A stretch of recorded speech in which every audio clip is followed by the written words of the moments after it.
Assalamualaikum, kembali lagi bersama saya Ika Novitasari, atau bisa kalian sebut dengan Bu Ika ya.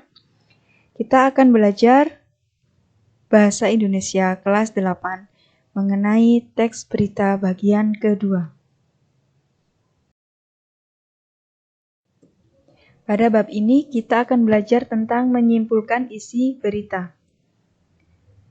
Kegiatan memahami isi berita dapat dilakukan dengan menemukan unsur-unsur berita atau disebut dengan adiksimba terlebih dahulu. Berdasarkan unsur-unsur berita tersebut, lalu dapat dibuatlah simpulan. Kemudian, langkah-langkah menyimpulkan teks berita. Yang pertama, menyimak berita dengan seksama. Kemudian, yang kedua, mencatat hal-hal penting dalam berita, yaitu 5W plus 1H atau adiksimba.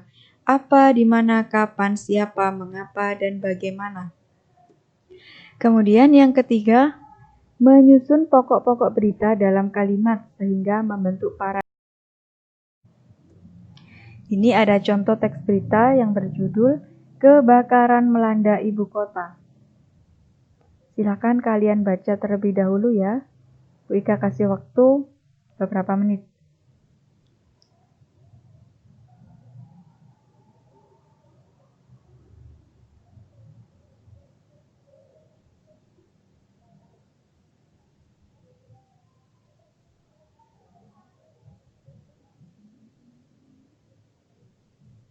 Sudah ya?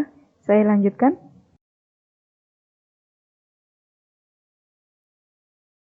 Nah, setelah kalian membaca berita dengan seksama, kalian harus mencari 5W plus 1H atau adiksimba, yaitu what atau apa.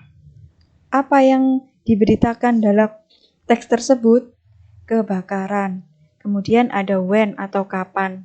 Kapan berita tersebut terjadi? Minggu 9 Agustus 2020.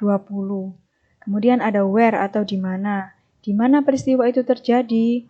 Tambora, Jakarta Barat. Selanjutnya ada who atau siapa. Warga RW 11 Tambora. Kemudian ada why atau mengapa.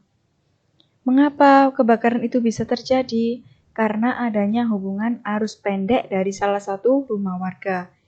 Kemudian yang terakhir ada who atau bagaimana. Bagaimana kejadian itu terjadi?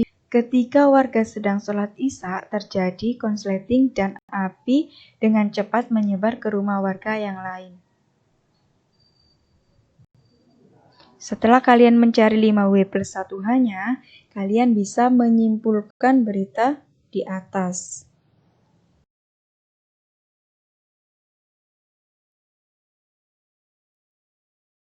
Ini kesimpulan dari berita yang kalian baca tadi. Kebakaran terjadi di daerah Tambora, Jakarta Barat pada hari Minggu 9 Agustus 2020. Peristiwa tersebut diduga disebabkan adanya hubungan arus pendek dari salah satu rumah warga. Warga Tambora yang menjadi korban dalam peristiwa tersebut sedang melakukan sholat isya ketika kebakaran terjadi.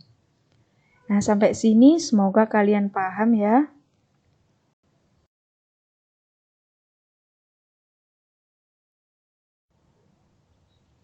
Demikian pelajaran hari ini.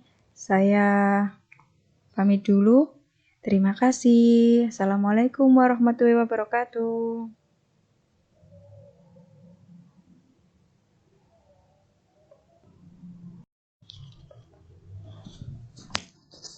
Capek.